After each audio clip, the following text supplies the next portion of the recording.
Μάχη γίνεται, παιδιά. Δεν είναι επικίνδυνο αυτό που Μάχη λες τώρα? γίνεται, παιδιά. Διανύουμε τον Τρίτο Παγκόσμιο Πόλεμο. Πόλεμος είναι. Ο τρίτος είναι αυτός. Και τελειωτικός. Από εδώ και στο εξής, το μόνο που εγώ προτείνω είναι επανάσταση. Ντύθηκα και ανάλογα.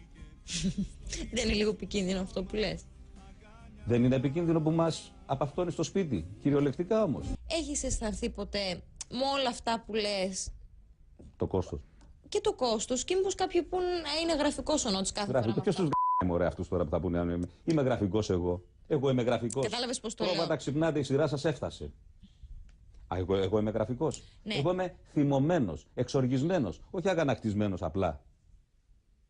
Αυτό που συμβαίνει τριγύρω στην πατρίδα μου, που εγώ οικονομικά είμαι μια χαρά και θα έπρεπε να δεν τρέχει και τίποτα, δηλαδή να κάνω το σάκι, κατάλαβες?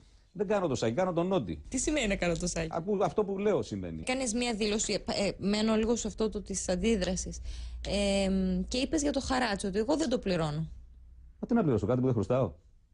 Ισχύει ότι δεν το πληρώσεις τελικά? Παιδί μου, θα πληρώσω κάτι που δεν χρωστάω. Εσείς το πληρώνετε?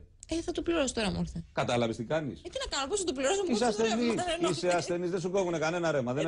Δεν έχουν δικαίωμα να σου κόψουν το ρεύμα. Παράνομο σου λέω είναι, θα πρέπει να πιστεύεις αντισταθούμε. ότι δεν έχει γίνει? Σαφώς και δεν έχει γίνει. Απαγορεύεται να το κόψουν το ρεύμα. Πώς θα κόψουν το ρεύμα για κάτι που δεν χρωστάς? Θα μου κόψει το ρεύμα?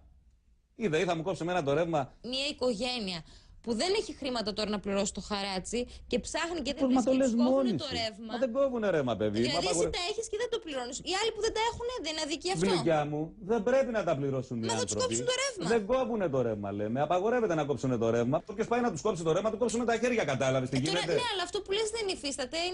Επαναστατήσετε, ρε παιδιά, να πούμε. Απαγορεύεται να σας κόψουν το ρεύμα για κάτι που δεν χρωστάτε. Χαράτσι σας βάζουν, ρε παιδιά. Καπλήρωσε το χαράτσι που δεν χρωστάτε. Δεν χρωστάω, δεν σου δίνω. Στη δικαιοσύνη. Άμα έρθουν και σου κόβουν το ρεύμα, θα τους κάνεις εκεί την ώρα στο σπίτι σου? Θα τους του φεγγίσω.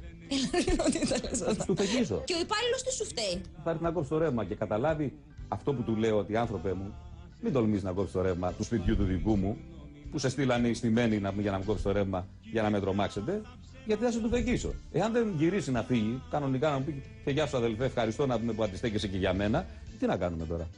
Κάποιος πρέπει να την πληρώσει.